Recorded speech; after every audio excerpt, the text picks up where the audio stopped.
Bonjour, dans cette vidéo, on va s'intéresser à la liaison chimique. C'est la deuxième partie, après, qui vient après la première partie de l'atome mystique, qui étudie la structure de l'atome. La structure de l'atome, on l'étudie en utilisant plusieurs modèles. Principalement, on utilise le modèle de Bohr et le modèle quantique. Dans la liaison chimique, on a plusieurs types de liaisons, on a plusieurs types de modèles. Au programme, on va s'intéresser au premier modèle, c'est le modèle de Lewis, ou le modèle de la liaison covalente localisée. La deuxième, théorie, c'est la théorie de Gillespie, ou VSEPR. C'est l'abréviation ou l'acronyme de cette théorie-là en anglais. La première partie, on va s'intéresser à la représentation de Lewis d'un atome. Pour déterminer la représentation de Lewis d'un atome, on commence à partir de la configuration électronique. Par exemple, pour H, on a la configuration C1S1, donc la couche de valence C1S1. Si on représente cette couche-là en case quantique, on obtient une seule case avec un seul électron. Et donc, le H qu'on a ici, c'est le symbole de l'atome, et un seul électron qui revient à représenter cet électron célibataire ici. Pour le Cl par exemple, le chlore, on a 17, Z égale à 17, donc 1s2, 2s2, 2p6, 3s2, 3p5. La couche de valence, c'est celle-là. Si on la représente sous forme de case quantique, on a le 3s et le 3p contient 5 électrons. Voici 5 électrons. On représente ces cases-là sous forme de, si on a un double liaison, un doublet électronique, c'est une case, c'est un tiré. Les deux autres doublés, c'est deux autres tirés. L'électron célibataire, c'est un point. Par exemple, si on a Cl-,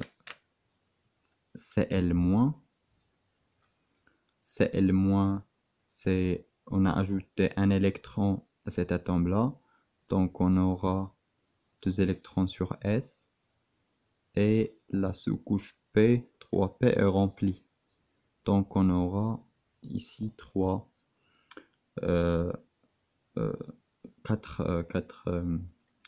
doublés qui entourent le Cl.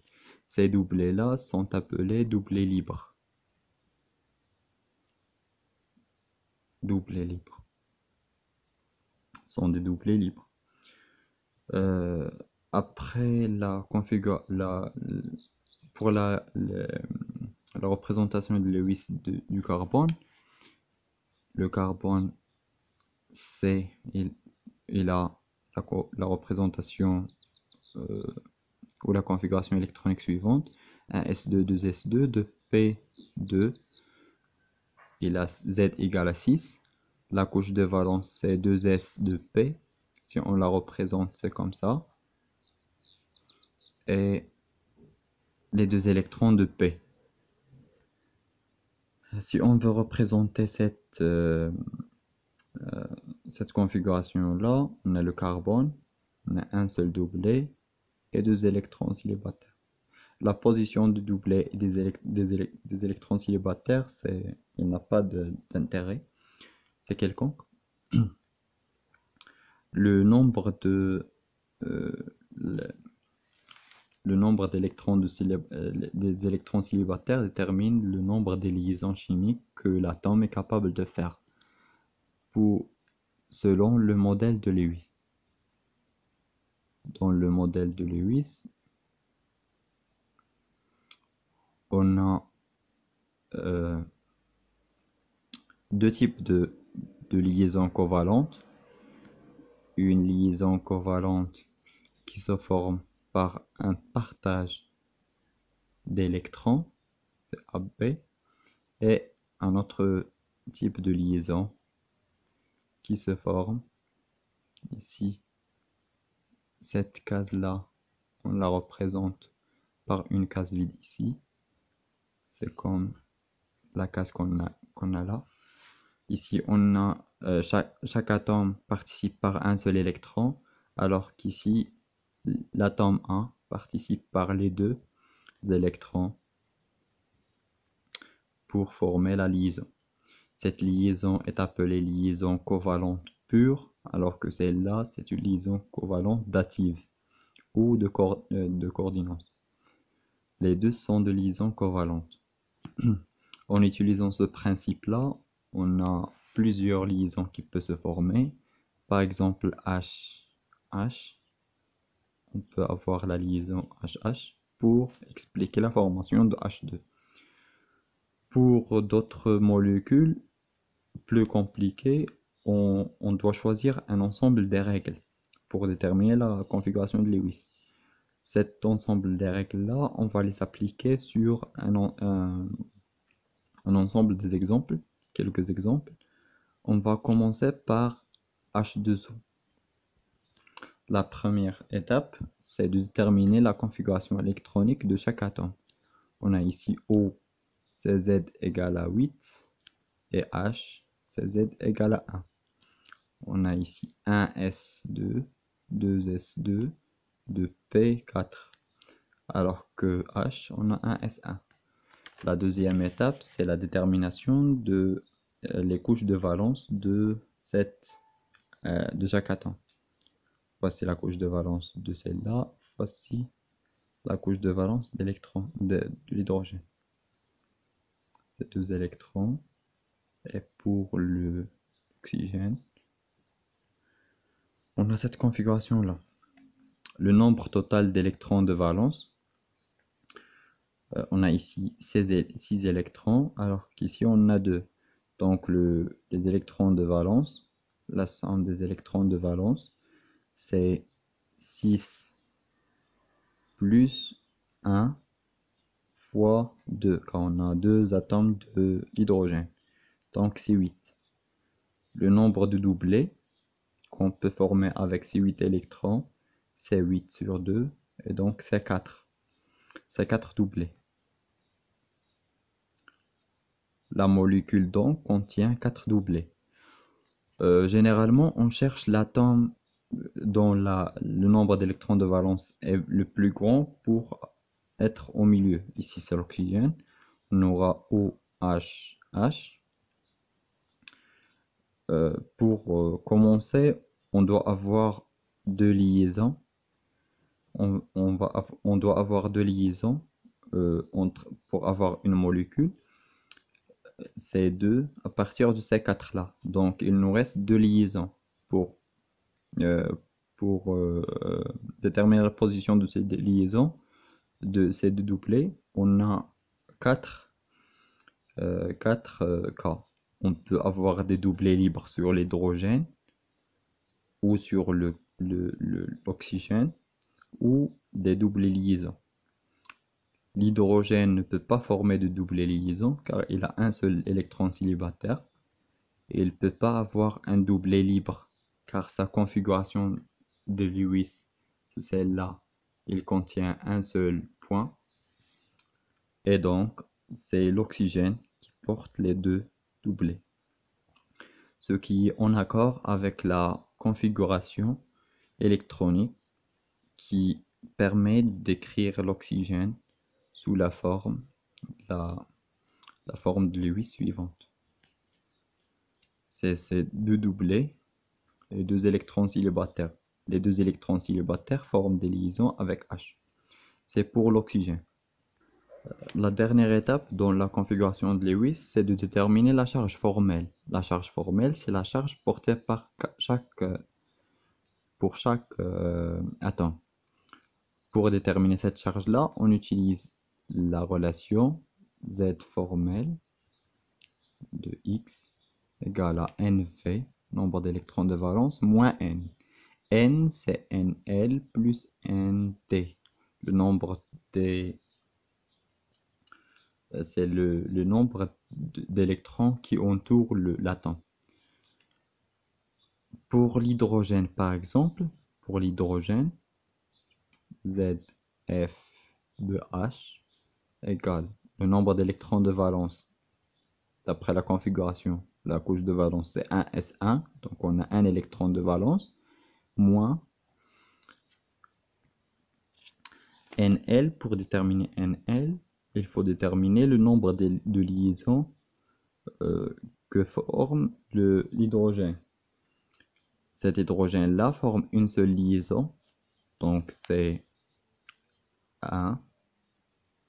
C'est le nombre de liaisons, c'est 1.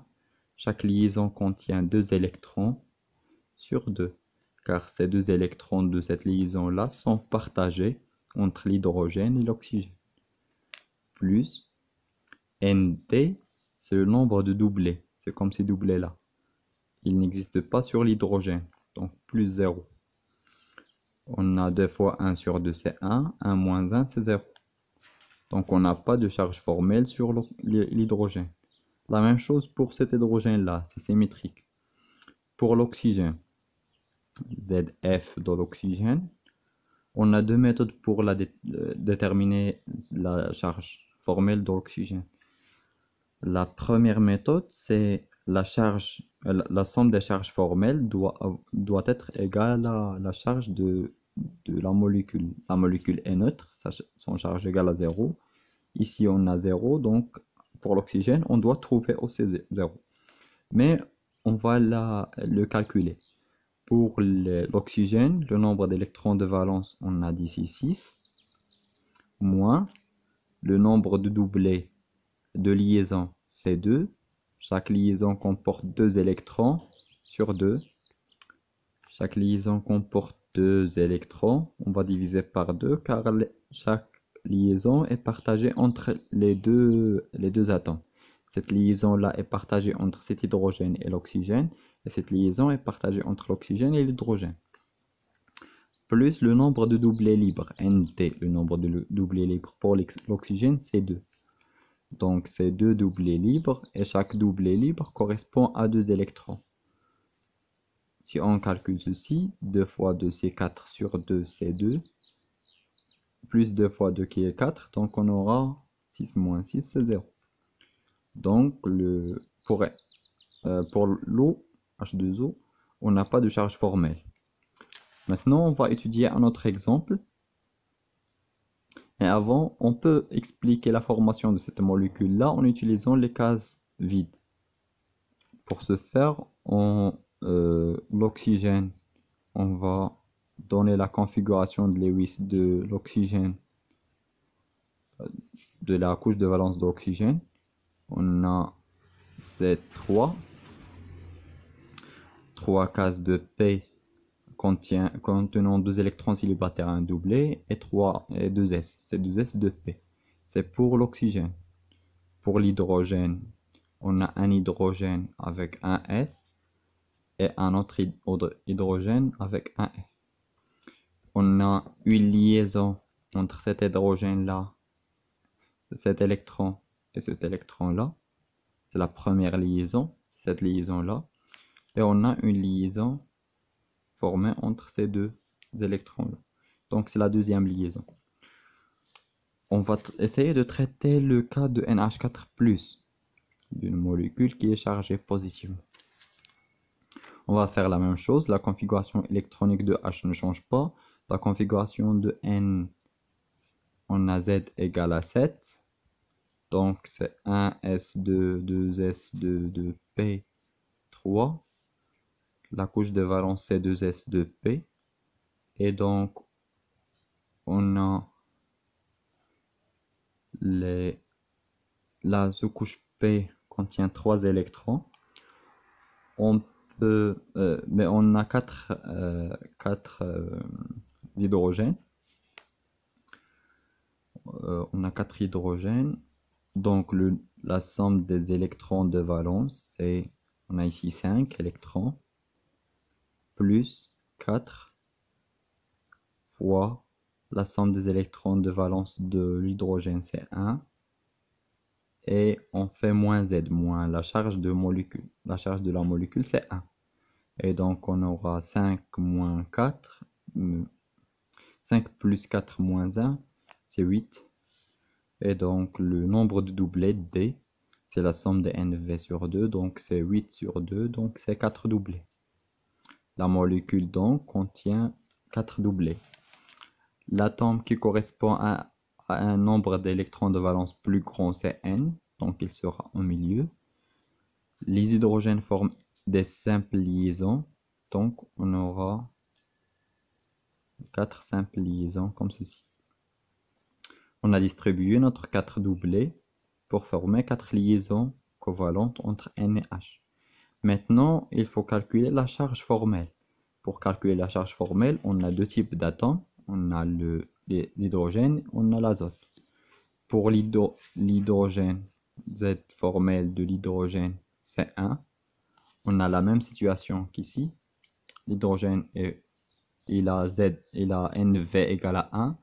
NL égale à 1 fois 2 sur 2 et NT égale à 0. Et on aura 0. Pour le N, ZF de N, le nombre d'électrons de valence ici, c'est 5, moins N, on a 4 liaisons, c'est 4, fois chaque liaison contient 2 électrons sur 2, et les doublés libres, c'est 0. On n'a pas de doublé libre ici. Donc c'est 5 moins 4 fois 2 sur 2, c'est 4. Donc c'est plus 1. Donc N, il porte un plus.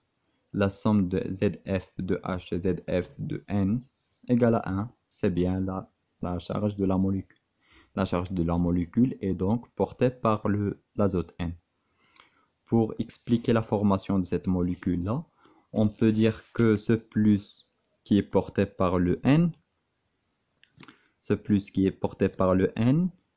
c'est un manque d'électrons. On a enlevé un électron à l'azote, à N, et donc on peut enlever cet électron-là. Et on aura 4 électrons célibataires. Chaque électron célibataire forme une liaison avec l'hydrogène. Un exemple un peu plus compliqué, c'est l'exemple de SO3 de moins. Pour SO3 de moins, on va faire la même chose, c'est-à-dire on va écrire la configuration électronique de SCO. Pour O, on a trouvé que la configuration c'est 1S1, 2S2, 2P, 2P2, 2P4. La couche de valence c'est celle-là. Alors que pour S, elle a la même configuration que l'oxygène. 6, 3S2, 3P4. Il est en dessous dans le tableau périodique, il est en dessous de l'oxygène. Ici, si on compte la somme des nombres d'électrons de valence, on a 6 pour l'oxygène. On a le nombre d'oxygène ici, c'est 3. Plus pour le S, on a 6 aussi. Et il faut enlever la charge. C'est moins 2. Moins 2. Donc on aura plus 2 car on a ajouté 2 électrons. On compte ici le nombre d'électrons. On compte ici le nombre d'électrons. Donc on a 6 fois 4, c'est 24, plus 2, c'est 26. 26, donc le D, le nombre d'électrons, de doublés, c'est 26 sur 2, et donc c'est 13 doublés. C'est 13 doublés. Pour distribuer ces 13 doublés, on regarde l'atome dont la configuration électronique est plus grand et possède le nombre d'électrons de valence le plus grand. On a ici le même nombre d'électrons de valence, 6 électrons de valence pour le soufre et 6 pour l'oxygène.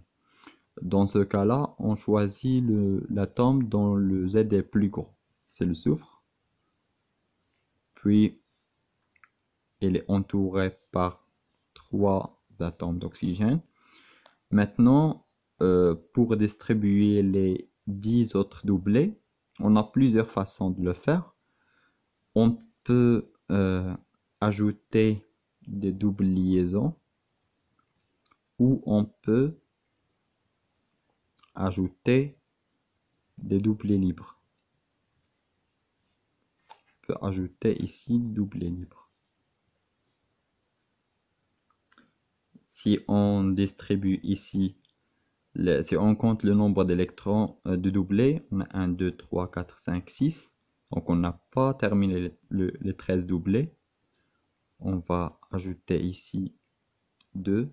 Pourquoi on a ajouté 2?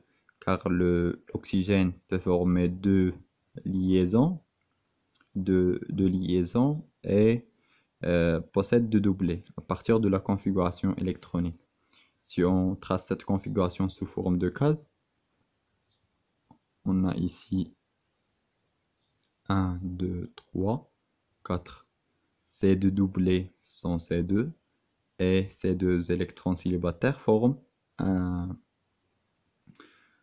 une liaison, deux liaisons avec S. C'est la même chose pour celui-là, la même chose pour celui-là. Donc, si on compte maintenant les doublés, 1, 2, 3, 4, 5, 6, 7, 8, 9, 10, 11, 12. Il nous reste un seul doublé. On va le mettre sur le soufre pour S. Pour cette autre configuration-là, on peut ajouter d'autres doublés. Si on veut ajouter d'autres doublés, on a 1, 2, 3, 4, 5, 6, 7, 8, 9, 10, 11, 12. 12, donc on aura un moins ici. Maintenant, si on détermine la charge formelle de chaque atome dans chaque configuration, on a deux configurations possibles, soit celle-là, soit celle-là. On ne peut pas à ce niveau-là déterminer la configuration, la vraie configuration. On calcule les charges formelles. Ici, ZF de O, c'est le nombre d'électrons célibataires, c'est 6, moins le nombre de doublés. On a 1, 2, 3, 4, 5, 6. 6 doublés fois 2 sur 2 fois 2 sur 2 plus le nombre de... Oui, c'est pour... c'est non pas pour O, c'est pour S ici. On a commencé par S. On a 1, 2, 3, 4, 5, 6, 7. On a 1, 2, le nombre de doublés. C'est 6 doublés, c'est 6 liaisons. Chaque liaison comporte 2 électrons. On divise par 2 car ces 2 électrons sont partagés entre les deux doublés, les deux atomes. Puis on ajoute le nombre de doublés. On a un seul doublé, donc c'est 2 électrons. Si on calcule ceci, on aura 6 plus 2.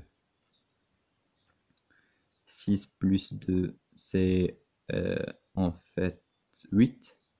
Et 6 moins 8, c'est moins 2. Donc la charge de S, c'est 2 moins. Pour les oxygènes, S, Z, F de l'oxygène égale à 6, le nombre d'électrons célibataires, moins le nombre de liaisons.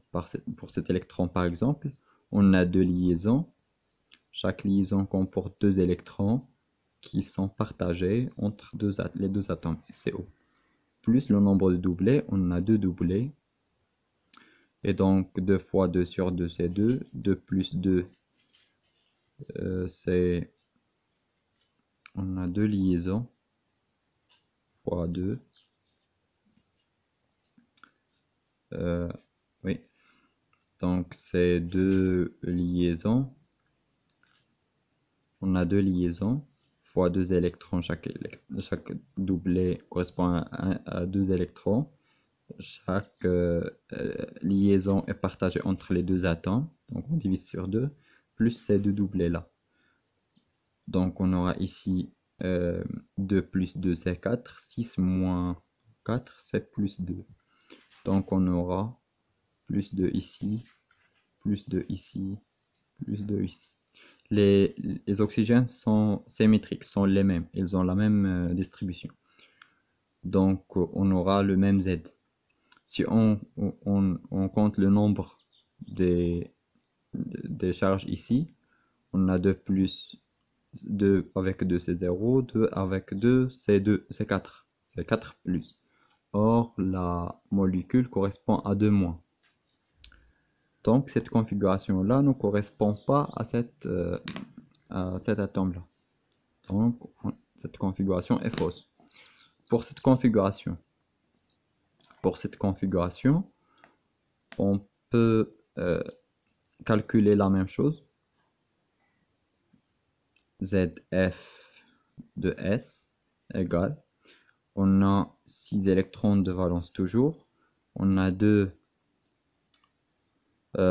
1, 2, 3 liaisons, chaque liaison correspond à 2 électrons partagés entre 2 atomes, plus 2 égale 3 fois 2 sur 2, oui, 3 fois 2 sur 2 c'est 3, plus 2 c'est 5, 6 moins 5 c'est plus 1. Donc on aura ici un plus. Alors que pour l'oxygène, ZF de l'oxygène, pour cet oxygène-là, on aura 6 moins le nombre de liaisons, c'est 1. Donc 1 fois 2 sur 2, plus le nombre de doublés, on a 3. 3 doublés, chaque doublé correspond à 2 électrons. On fait la même chose ici. Oui, la même chose ici. Ce 2 doublés là, le 2 qu'on a ici, fois un autre 2. Pourquoi? Car le 2 ici, c'est ces 2 doublés, et chaque doublé correspond à 2 électrons. On compte ici le nombre d'électrons. 2 liaisons, chaque liaison correspond à 2 électrons. Ces 2 électrons sont partagés entre 2 atomes. Alors qu'ici, plus les doublés libres, on a 2 doublés libres, et puis 2 doublés libres, et chaque doublé libre correspond à 2 électrons. Donc 2 fois 2 c'est 4, plus ce 2 là, égale à 0 ici. Égale à 0, donc on n'aura pas ici une charge formelle. Donc on a moins 2, donc cette configuration là correspond bien à cette molécule là. Donc on a la possibilité d'avoir cette distribution. On va continuer l'analyse de celle-là. Pour celle-là, on a trouvé que ici, on a 3 liaisons, chaque liaison correspond à 2 électrons, divisé entre les 2 atomes, plus 2, c'est les 2 électrons de ce doublet-là. La même chose, et on a trouvé la somme, c'est 1. Ici, on a 6 électrons de valence, plus 1, une liaison fois 2 électrons partagés entre 2 atomes. Ici, on a 3 doublés, fois chaque doublet correspond à 2 électrons. Si on calcule ça, on a 1 plus 6, c'est 7.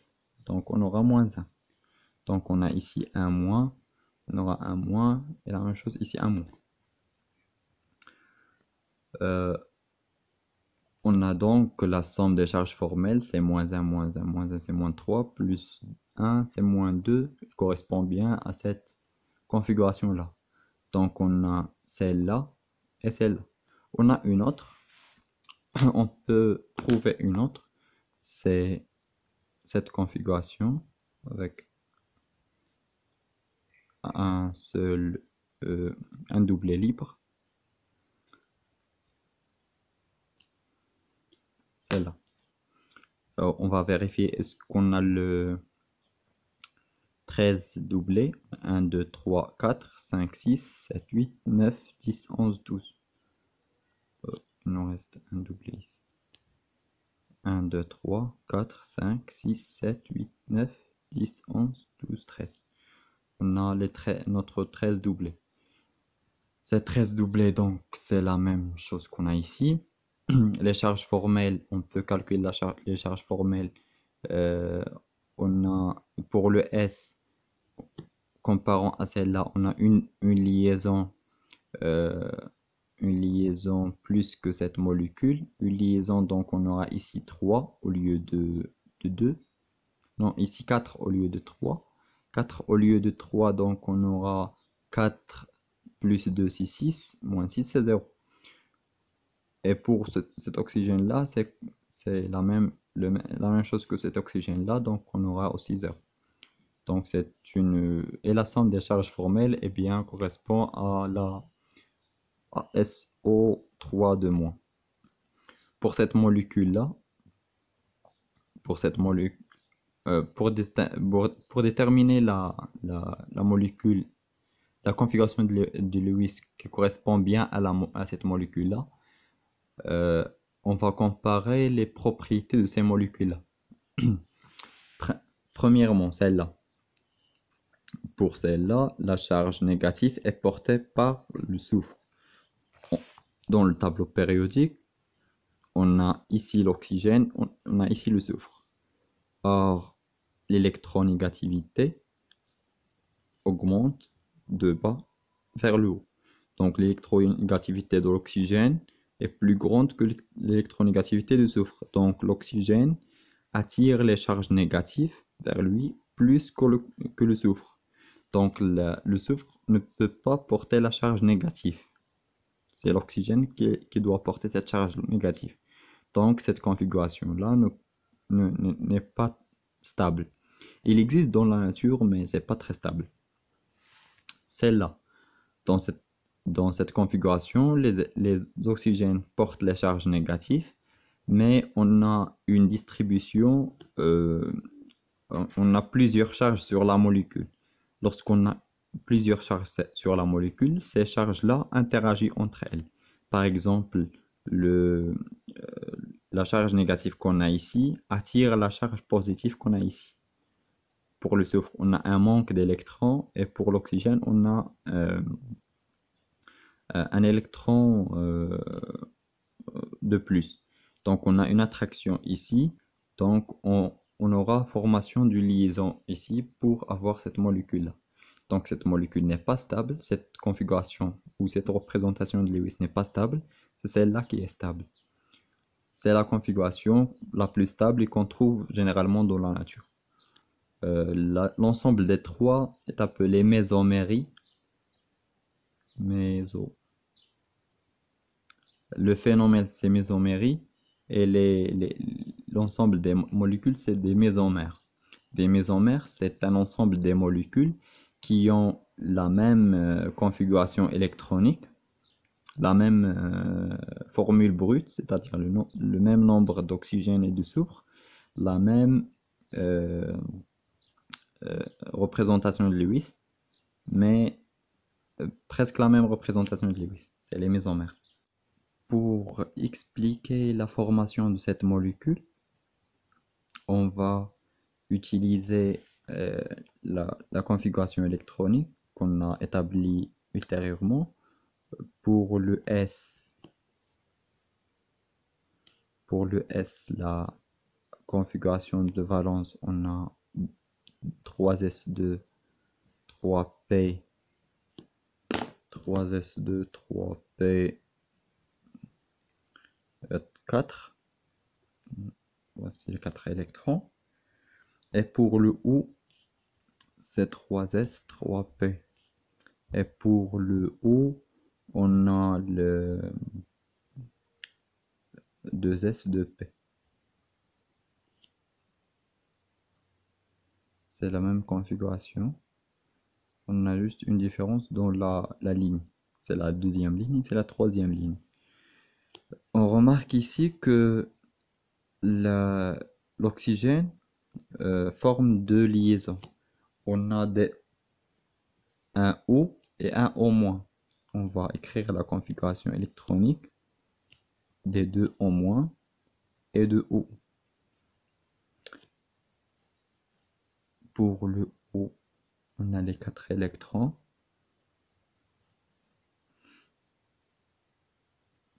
Et pour le O-, on ajoute un autre électron. On ajoute un autre électron. Pour former des liaisons, on a une première liaison entre O- et cet électron-là, une autre entre ce O-, cet électron. Il nous reste à expliquer ce O-là, ce O-là. On a deux électrons célibataires, donc on a besoin de deux électrons célibataires ici. C'est le rôle de l'excitation. On regarde l'orbital qui suit 3p. C'est pas par la règle de Kleshkovsky, mais dans la même couche. C'est le D, c'est le 3D. 3D correspond à 5 cases. On aura une excitation de cet électron-là vers cette couche-là. Cette excitation nous donne deux autres électrons célibataires et donc on aura la possibilité de former une double liaison avec ce O. C'est l'explication de cette molécule-là, de la formation de cette molécule. Alors que ce doublet-là correspond bien à le doublet de 3s. On peut exciter l'électron qu'on a ici vers 3D. Et donc, on peut avoir un autre O. On peut avoir cette molécule-là, O. C'est SO4 de moins, non pas SO3. Elle correspond bien à cette molécule. On a notre configuration précédente et ces deux autres liaisons sont formées en utilisant les électrons de 3s. Pour l'excitation, on excite toujours dans la même couche, c'est-à-dire on excite les électrons de 3s vers 3p ou de p vers t ou de s vers t. On n'excite pas de 3p par exemple vers le 4s. Le 4s est très loin. Cette excitation nécessite une énergie plus grande. C'est tout pour les exemples qu'on a ici. On va traiter d'autres exemples, mais avant, on va, à partir de ces exemples-là, essayer de déterminer la géométrie de cette molécule-là en utilisant la deuxième théorie qu'on a vue, c'est la théorie de Gillespie ou VESPR. VSEPR. Cette théorie-là, c'est simplement un tableau qu'il faut savoir appliquer. On détermine la forme de la molécule correspondant, la formule de Gillespie, et puis à partir du tableau, on détermine la forme. Par exemple, pour l'hydro H2 qu'on a ici, la forme c'est A, il représente une molécule, un atome des deux, par exemple cet hydrogène-là, AX. AX est le nombre qu'on a ici représente le nombre de liaisons qu'on a. On a une seule liaison entre cet atome et cet atome-là. Donc on a AX1. AX1 toujours correspond à une géométrie linéaire. C'est pourquoi c'est pas dans le tableau. Alors que pour le NH2O, on a l'atome central CO. On le symbolise toujours par A. Ce A correspond à l'atome central, puis X et E. Le nombre X correspond à le nombre de liaisons. On a deux liaisons, ces deux liaisons-là. Les deux liaisons qu'on a ici, donc on a deux, alors que E correspond à les doublets libres, c'est ces doublets-là. On a deux doublets, donc AX2, E2. AX2, E2 dans le tableau de la théorie de Gillespie, c'est une géométrie coudée.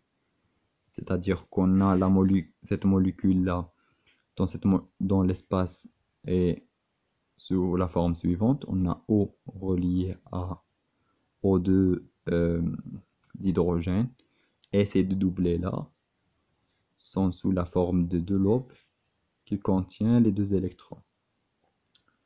On a une répulsion entre ces deux, répulsion ici, et une répulsion ici, car c'est des électrons de même charge.